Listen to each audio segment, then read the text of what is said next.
Selain dinamika ya ke depannya seperti apa, kita juga masih akan pantau ya tentunya keputusan dari pemerintah berkaitan dengan RKAB dan juga tadi ya rencana pemangkasan produksi. Tapi ada juga kebijakan-kebijakan baru yang saat ini mau tidak mau memang harus dihadapi oleh para pelaku usaha eksportir ya, SDA kita. Salah satunya ini adalah berkaitan dengan kewajiban untuk parkir devisa hasil ekspor nih ya, menjadi 1 tahun dari yang sebelumnya beberapa bulan begitu ya, saat ini kewajibannya 1 tahun. Nah, ini seperti apa tanggapan Anda berkaitan dengan ketentuan perpanjangan masa DHE ini? Iya, mungkin Mbak Iva sudah dengar ya, minggu kemarin kita seluruh asosiasi sudah dipanggil oleh Dewan Ekonomi Nasional untuk memberi masukan terkait rencana perubahan Perpres 36 untuk DHE, devisa hasil ekspor ini. Ya secara nggak langsung kalau penambang nikel sih nggak berpengaruh, tapi akan kena dampak karena kita kan sedang nggak ekspor ya untuk biji nikel. Nah yang berdampak itu kepada pabrik pengolahan. Nah apa sih dampak luar biasa? Tentu ke cash flow. Kembali lagi ke cash flow, ke rencana keuangannya. Nah kami dari penambang itu sangat mengkhawatirkan, sangat dikhawatirkan bahwa jika penempatan devisa hasil ekspor ini berlaku, ya perubahannya 50-75% berlaku sampai 1 tahun.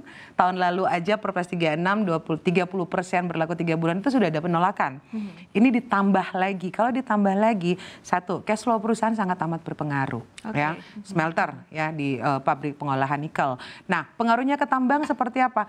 Kami nih, APNI hanya melihat bahwa diskusi kami adalah kalau ini sampai terjadi, kami takutnya para smelter juga akan menempatkan deposit dalam hal ini itu penunggakan bisa sampai 1 tahun untuk pembelian biji nikel. Dan ini sudah ada rumorsnya, jangan sampai nanti Mbak Iva saya beli ke Mbak Iva biji nikelnya saya tahan sampai setahun baru bayar, mati juga saya ya. Dengan alasan tadi ya. Karena ada aturan DHE. Nah ini juga harus kita cermati bahwa jangan sampai roda ekonomi ini macet karena beberapa aturan yang begitu memberatkan pengusaha.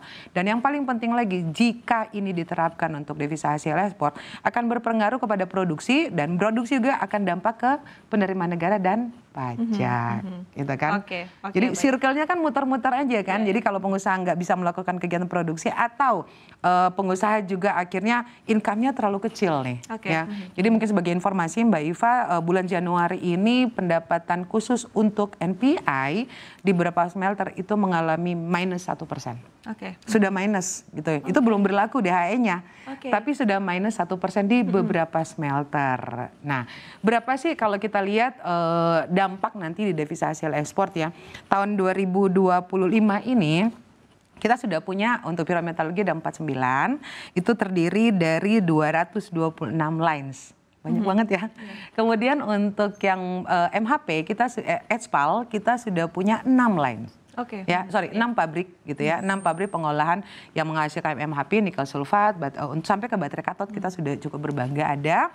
Dan yang paling penting lagi, beberapa pabrik sedang dalam masa konstruksi dan direncanakan tahun ini di 2025, entah di awal tahun, entah di pertengahan tahun atau di akhir tahun mereka akan melakukan kegiatan produksi. Artinya bahan baku nambah nggak? Ya kan? Kalau tahun kemarin berdasarkan data APNI di 2024, kebutuhan biji nikel itu sampai 260-280 juta ton. Ya kan? Di tahun ini 2025, kebutuhan biji nikel itu naik sampai 330-350 juta ton. Nah, berapa RKB tadi yang sudah disetujuin? 298, sudah 300 juta ton. Ya kan? Tapi kan masih ada yang ngajuin RKB. Kan RKB kan nggak berhenti cuma sampai bulan A, bulan B, bulan C. Kan banyak perusahaan yang sedang melakukan perubahan atau revisi atau apapun itu. Artinya RKB ini pasti akan bertambah. Ya, di mana kebutuhan smelter ini juga bertambah. Nah, mungkin coba dinilai Mbak Iva. Sekitar 2 tahun lalu ya, APNI sudah berteriak, boleh nggak moratorium, boleh nggak di stop pabrik-pabrik baru. Bagaimana kita support yang sudah eksis, gitu kan? Tapi bagaimana kita menuju ke industrialisasi, jadi bahan yang betul-betul barang jadi. Jangan barang setengah jadi, ya kan? Nah, kembali lagi kan devisa. Bagaimana penempatan devisa itu kan bukan hanya didapat dari penempatan hasil ekspor, tapi kan dari mana aja kan bisa. Yang tidak memberatkan pengusaha dan yang paling penting lagi jangan sampai mengurangi pendapatan negara. Yang paling penting kan di situ. Sekali lagi secara komprehensif juga dari sisi hulu juga perlu diperbaiki begitu. Sebelum tadi dari dengan pembangunan smelter-smelter baru begitu ya untuk di sisi hilirnya. Cadangan kita cukup nggak? Kembali lagi kan, cadangan cukup nggak? Walaupun kita terbesar nomor 1 dunia, tapi kalau smelter nambah terus, ya cadangan nggak berapa. Tapi potensi peningkatan penyerapan persentasenya begitu di dalam negeri dengan adanya pembangunan smelter-smelter baru ini seperti apa? Ya, kembali. Jadi dengan adanya pembangunan smelter, walaupun nggak signifikan seperti tahun 2022, 2023 itu kan pembangunan signifikan luar biasa ya. Nah, di tahun ini, di 2025, pembangunan pabrik baru itu sedang berjalan.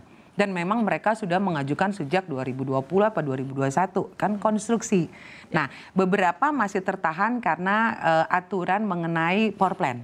Ya kan, power plant ini mereka sudah tidak bisa lagi membangun power plant dari batu bara per tahun kemarin ya. Jadi kan sekarang lagi bingung, power plantnya pakai apa nih, ya kan? Sedangkan energi-energi lain ya belum tentu stabil seperti batu bara. Kemarin kami diskusi dengan Rosatom untuk power plant nuklir, pembangunannya 10 tahun.